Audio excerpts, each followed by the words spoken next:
आज के इस वीडियो में हम जानेंगे कि इतिहास क्या है। ठीक है, आज का जो वीडियो है हमारा इतिहास के बारे में है, जिसको हम इंग्लिश में हिस्ट्री कहते हैं। ठीक है, तो सबसे पहले हम इतिहास की परिभाषा को जान लें, अर्थात डेफिनेशन को जान लेते हैं कि इतिहास क्या है। इतिहास वह विद्या है जिसमें अतीत की घटनाओं का साक्ष्यों के आधार पर क्रमबद्ध अध्ययन किया जाता है। कहने का अर्थ है कि इतिहास एक ऐसी विषय है जिसमें आपको अतीत का अर्थ हुआ, यानी कि जो पुराने समय में घटना सब हुई है उसको हम साक्ष्य के आधार पर अध्ययन करते हैं, उसी को हम इतिहास कहते हैं। और दूसरा परिभाषा में लिखा है कि मानव विकास के उस काल को इतिहास कहा जाता है, यानी कि मानव का जो विकास हुआ उस काल को, उस समय को इतिहास कहा जाता है, जिसका विवरण लिखित रूप में उपलब्ध है। यानी कि जो मानव का जो विकास हुआ, जिस तरह से उनमें ज्ञान आई और किस तरह से विकास हुआ, सारी घटनाओं का लिखित विवरण हमें उपलब्ध है, इसी को इतिहास कहते हैं। अब है इतिहास का जनक कौन है, इतिहास का पिता कौन है। तो हेरोडोटस नाम के व्यक्ति जो को इतिहास का जनक कहा जाता है, जिसने अपनी पुस्तक हिस्टोरिका लिखी हुई है। हेरोडोटस कौन सी पुस्तक लिखी है, तो हिस्टोरिका। ठीक है, तो आज हम लोग फिर जानते हैं कि भारत का इतिहास क्या है। सबसे पहले देखिए, भारत का जो नामकरण हुआ वो किस प्रकार से हुआ है। तो भारत को जो प्राचीन भारतीय थे वो भारत को जम्बू द्वीप नाम दिया था। कौन सा नाम दिया, जम्बू द्वीप। जम्बू द्वीप का अर्थ होता है, जम्बू का अर्थ हुआ जम्बू अर्थात जामुन, जम्बू का अर्थ हुआ जामुन, जामुन वृक्षों का द्वीप। प्राचीन भारतीय जो थे, पहले समय के जो भारतीय, हमारे भारत को जम्बू द्वीप का नाम दिया था। उसके बाद जो प्राचीन ईरानी थे, यानी ईरान देश के लोग रहने वाले जो थे, प्राचीन ईरानी, वो हमारे भारत को सिंधु नदी का नाम दिया। कौन सा नाम दिया, सिंधु नदी।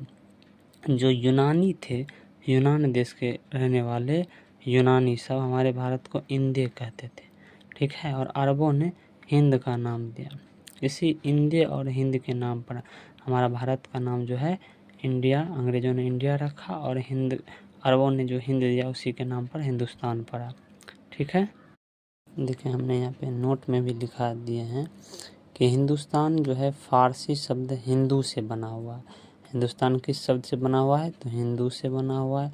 और इंडिया जो है यूनानी भाषा से इंडिया के आधार पर बना हुआ है, क्योंकि इंडिया, भारत को इंडिया का नाम किसने दिया था, यूनानी ने दिया था, उसी के आधार पर भारत का नाम इंडिया रखा गया है। अब है इतिहास को कितने भागों में बांटा गया है। तो याद रखिएगा, इतिहास को 3 भागों में बांटा गया है। इतिहास को कितने भागों में बांटा गया है, 3 भागों में। और इतिहास को 3 भागों में बांटने का जो पहले कार्य है, सर्वप्रथम इतिहास को 3 भागों में किसने बांटा था, तो याद रखिएगा, क्रिस्टोफ सेलियरस ने इतिहास को सर्वप्रथम 3 भागों में बांटा था। पहला है प्राचीन इतिहास, दूसरा है मध्यकालीन इतिहास, और तीसरा है आधुनिक इतिहास। ठीक है, प्राचीन इतिहास, मध्यकालीन इतिहास और आधुनिक इतिहास। तो चूँकि इतिहास तो बहुत बड़ा है, इसीलिए अध्ययन में सुविधा के लिए इतिहास को 3 भागों में बांटा गया है।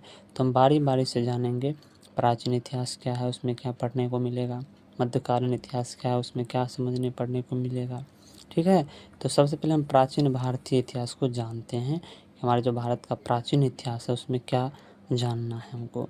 तो देखिए, प्राचीन भारतीय इतिहास जानने के स्रोत, यानी कि आपको यदि अच्छे से प्राचीन भारतीय इतिहास को जानना है तो आपको 3 स्रोतों की जानकारी होनी चाहिए, 3 स्रोतों का ज्ञान होना चाहिए।